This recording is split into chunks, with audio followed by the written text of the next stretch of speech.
and I am reading A Lot to Remember.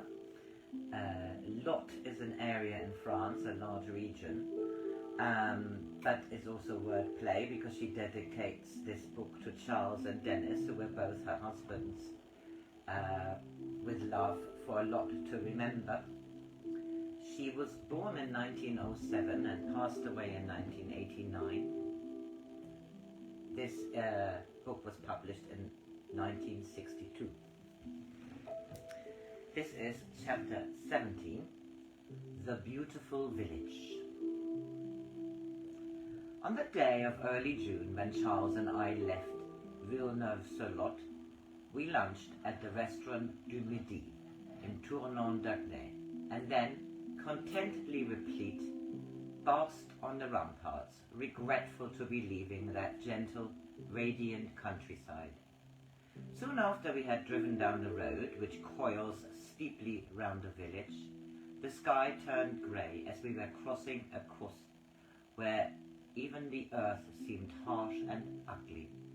So, nostalgic for the river, we turned north at Saussay on the D23. It brought us to Luzech, which is built on a rocky peninsula, for here the Lot makes one of its characteristic loops. But this natural defense, which enabled the little town to withstand many sieges and to be captured only once by Richard Coeur de Lion, Richard the Lionheart, has now been harnessed by the dam of a bleak and hideous hydroelectric power station. So we hurried away, but instead of crossing the river and taking the D9 and the N111 to Cahors, which would have been the better way, we kept to the left bank because I wanted to show Charles a chateau where I had spent a happy day in 1938. Although it had not been occupied since the Revolution, the land was farmed by a delightful old man who lived in the stable block and entertained me to lunch and on home-tinned thrushes, and then insisted on my tasting the wine from 9 barrels in the enormous cellar. As I had not then learned to spit out the wine at the tasting, I could only drive back to Cahors by exerting the maximum concentration. My host had offered to sell me a 50-year lease of the house and garden for £50, and during the intervening years I had often thought how much I should like to live there. So the contrast between what the chateau would have been like after my restoration and its actual condition was a sharp disillusion. The towers were not stone but gimcrack, leprous with yellow scabs where the plaster had fallen. Where the paved garden had been, which imagination had planted with an exuberance of old-fashioned roses, a few scruffy hens scratched among spinach gone to seed, and the old man who had made me welcome was dead. By 6 o'clock we reached Cahors, tired, hot and thirsty. Thunder was sulking above the town, snoring under a frosty blanket of heat. I left Charles drinking beer outside a cafe in the main street, while I, who tend to become infuriatingly efficient when overtired, strode off to find us a room. I expected to be welcomed, even perhaps remembered, at the Hotel Ambassadeurs, where I had stayed for a fortnight before the war and eaten superbly on less than £4 a week. But the receptionist, who admitted grudgingly that she had a room vacant, became even more grudging when I said we might like to take it by the week. Nettled, I asked to see Monsieur le Patron, and was told sharply that Madame la Patronne was out. I decided to walk to another hotel instead of using the car, which was foolish of me, as it was farther than I expected, and I had not allowed for the oppressive heat. They, too, did not seem keen on long-term visitors, although I had been less disgruntled. If I had been less disgruntled, I might have realized that their reaction was due only to surprise that English tourists wanted to stay in Cahors, instead of only stopping for the night on their way to Spain, where, at that time, the exchange was so much more favorable. "Give me a drink and then we'll get out of this bloody town," I exploded when I trudged back to Charles. I snatched up the map and stared at it in desperation. A name gleamed through the fog of gloom, a small fugitive gleam, no more than the glimmering of a hunch, a tiny flame that must be sheltered from any harsh wind of analysis which might blow it out. "We will go to Saint-Cirque-la-Popie," I said decisively. "But why?" he protested. "If you don't want to stay here, let's go to the Château de Mercures. It's only 11 kilometers, and this place you've suddenly chosen is at least 30. We are both too tired and too hot to start exploring at this time of the evening. For goodness sake, try to be sensible." "I won't be sensible," I said furiously, feeling it unfair to snarl at him but what else could he expect from an overstrained camel which was trying to find an oasis? The map showed me that there were several ways of reaching Saint-Cirque-la-Popie. Logic suggested that we should take the Riverside Road, the number 662, on which there were at least 2 hotels where we could have dinner, or even change our mind and stay the night. But logic at that moment seemed detestable, a cold neon light in whose harsh glare my glimmer of hunch would be invisible. After Arcambard, where we left the Route Nationale, the road D8 wound steeply upwards. Wide views began to unfold and then suddenly faded as though grey transparencies were being lowered across a stage panorama. The thunder ceased to snore and roared as it awoke under its grey blanket,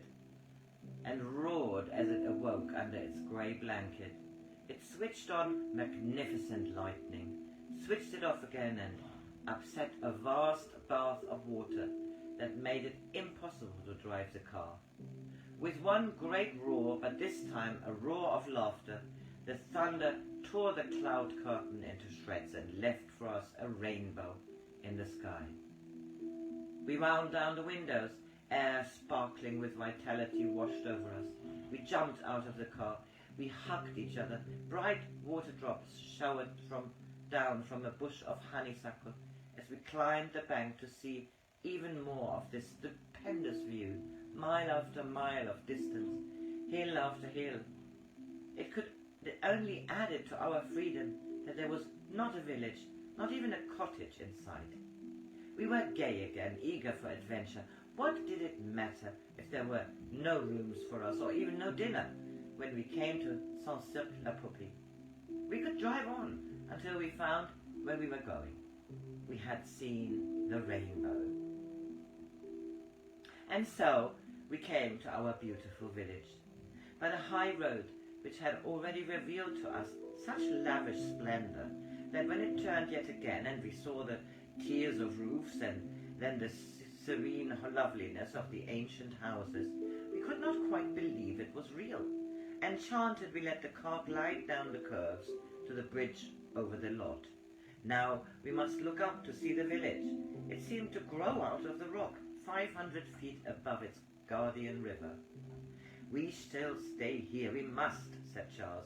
If there is not a room in the hotel, we find one in a cottage, and it won't matter in the least if there isn't a loo. So we drove up the hill again, slowly, because there was so very much to look at, and turned down a steep little street, which in a few yards brought us on to the only piece of level ground that exists in Saint-Cirque-la-Popie.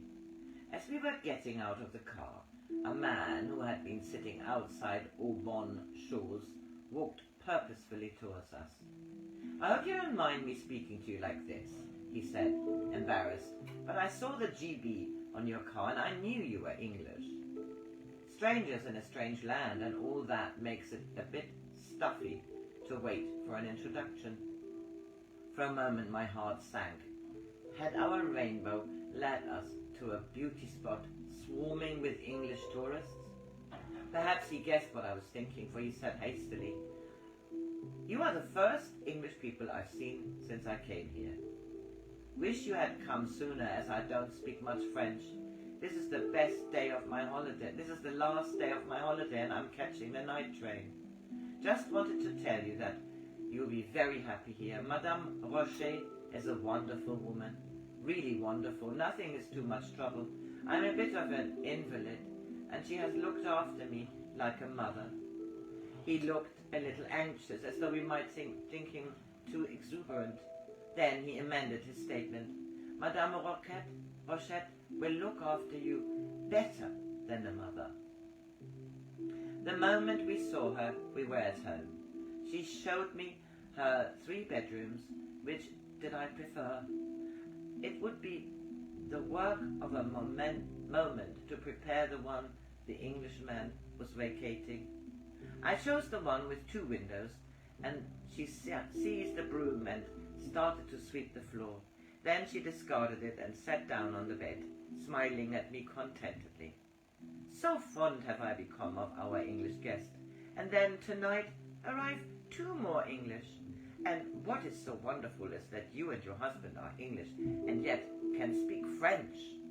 Through the open window I could hear the Englishman talking volubly. "Doesn't he speak French?" I asked her. Not a word. He cannot even understand it. He drinks no wine with his meals. 100 times I've told him that there is no necessity for economy, that my wine is free, but still he does not drink any. Will you please explain to him before he goes that when I pressed wine on him, he was not trying to sell it to him? How could he think that I would serve a meal without including wine in the price of the menu? She sighed. Such a considerate man he is, so courteous, and yet he does not seem pleased with my food, for he gives most of it to the dog and the cats. Even the hens gather round his table, pecking fragments of my truffle omelette. She looked at me searchingly, and I hastened to put her doubts at rest. My husband and I are both gourmets, and we know the wine of Cahors, the wine which Henry Quatre declared to be the most noble in all France, and whose wines never succumbed to the phylloxera. "Oh, so you understand our vieux Cahors. I knew you would be happy here the moment I saw you. Now I must go and make a last omelette for my Englishman, and pack the provisions for his journey.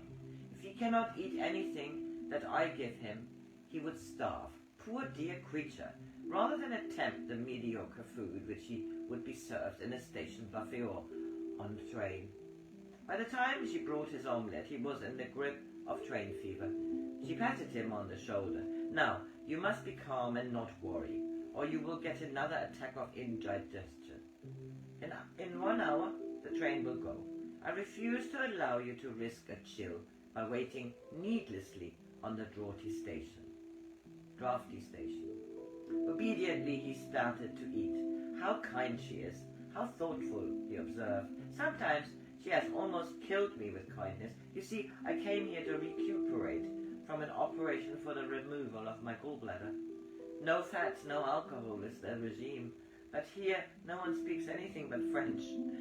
He said this as though it were an odd quirk in the inhabitants of a remote French village. "The first 2 days I drank a little wine with my dinner, but I suffered for it. 'No fats,' I said to her, rubbing my stomach to show that it's no fault of mine and I must be so rigid in my diet." He ventured another bite.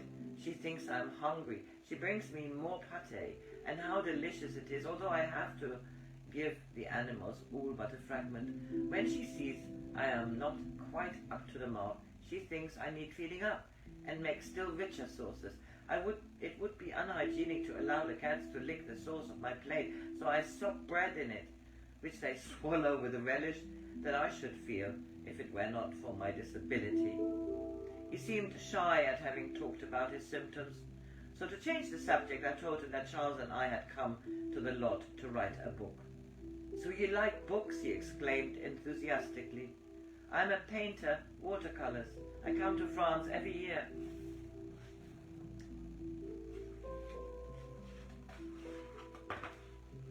To paint wonderful scenery, I must write down some names for you. He began to scribble on the back of an envelope.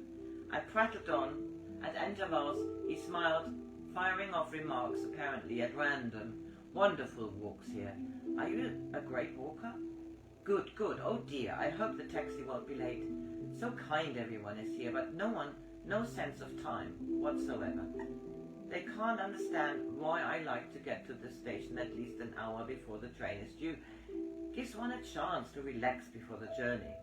He kept patting his suitcase to make sure it was still waiting patiently beside him. Madame Rocher came out with a brown paper parcel, which must have contained enough to give him a stomach ache for a week, and tied it with a string to the handle. He was now gazing in a torment of anxiety at his watch. "I'm afraid the taxi will never come in time. Perhaps I must avail myself of your generous offer to drive me to the station." He said this when we could hear a car grinding up the hill, a car whose horn was sounding a fanfare. "Of course we will take you, but I think this must be your taxi now," I said soothingly. "It's most kind of you to tell me my watch is fast, but I assure you it isn't." Then he saw the taxi and shot to his feet. "Goodbye, goodbye." He shook us warmly by the hand. "I can't tell you how much I've enjoyed our conversation. So glad you are so fond of reading. Hope you've brought plenty of books with you. Nothing much to do in the evenings except read." Impatient as he was for the taxi to start, he leaned out of the window and shook our hands, again shouting, "Goodbye, goodbye. So glad to have met you. Most people don't bother to talk with anyone who can't lip read. It's a bit of a nuisance being stone deaf." Wow, he was deaf. A couple of pictures here.